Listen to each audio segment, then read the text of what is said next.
Hey everybody, it's Dan the Chess Enthusiast. I apologize for my long absence, but I have been very busy the last couple of months. I started grad school this last semester, and on top of that, I got a new computer. I switched from a PC to a Mac, but unfortunately, I didn't know this. None of the chess programs that I know of, such as Houdini or Ripka or Fritz, are compatible on Macs. I only recently found Shredder Chess, which I'm going to be using from now on, but I have started using it, and it does seem to be a pretty decent program. So if anyone out there is thinking of doing chess videos on a Mac or needs a chess program for their Mac, I do recommend checking out Shredder Chess. Anyway, today I'm going to start a new defensive series looking at the French defense. The French, like the Alekhine, is a hyper-modern defense, meaning black is going to undermine white's center with its minor pieces instead of its pawns. I'm sure many of you have played on both sides of the French defense, but in my research I found that it's a surprisingly rich defense with many variations and possibilities for both players. Today we're going to cover the advanced variation, also sometimes called the Nimzowitch, but throughout the series we are going to look at the Tarrasch, the Rubinstein, the classical, and other variations. I'll bet many of you have come across the French defense most often when you play as white, and there is a reason for that. It is a very solid system for black. The stats I found show the same win percentage for white and black, which is 37.8%, and a draw of 24.4%. Now from the black perspective, if you combine the 37.8% win and the 24.4% draw, that's really impressive.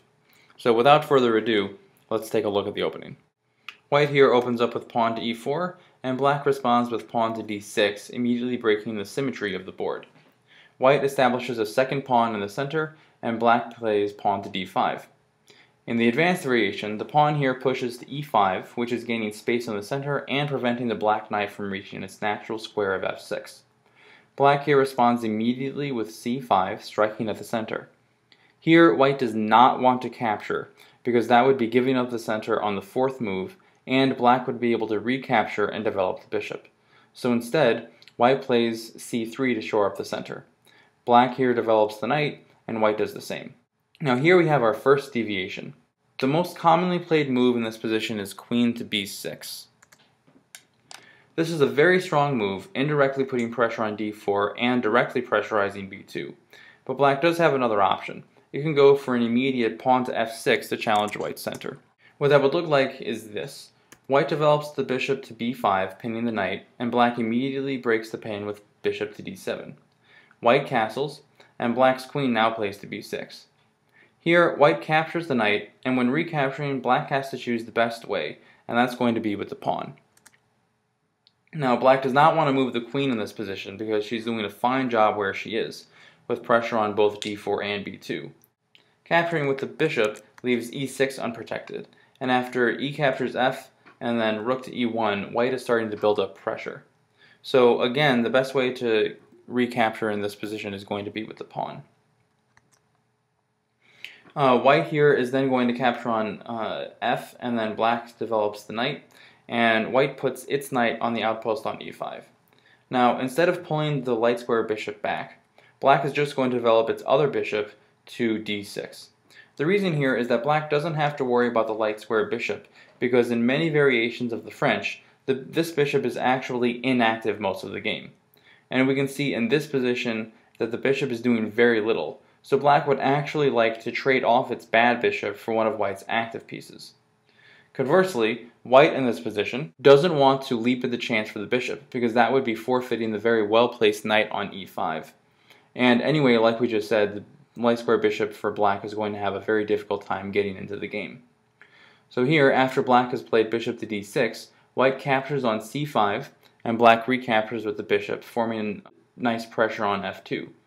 White develops the bishop to g5, and in this position, even though it looks like black can capture on b2, white has a good active position in the center, and is already castled, whereas black's king is still in the middle. So queen capturing on b2 is actually a bit risky, and is not recommended at all. But all that is a deviation stemming from the variation here, where black is going to play an immediate pawn to f6. However, like I said, the main line continues with queen to b6. From here, white develops the bishop to e2, black captures cd, and white recaptures, and then black, to develop the knight, puts it on h6.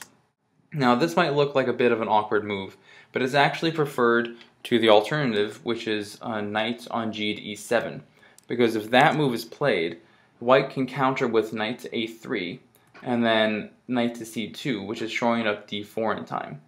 After knight to h6, if white plays knight to a3, then you can have the bishop capturing on a3, white recaptures, and knight to f5 puts ever more pressure on white's center, and actually makes it very difficult for white to hold it.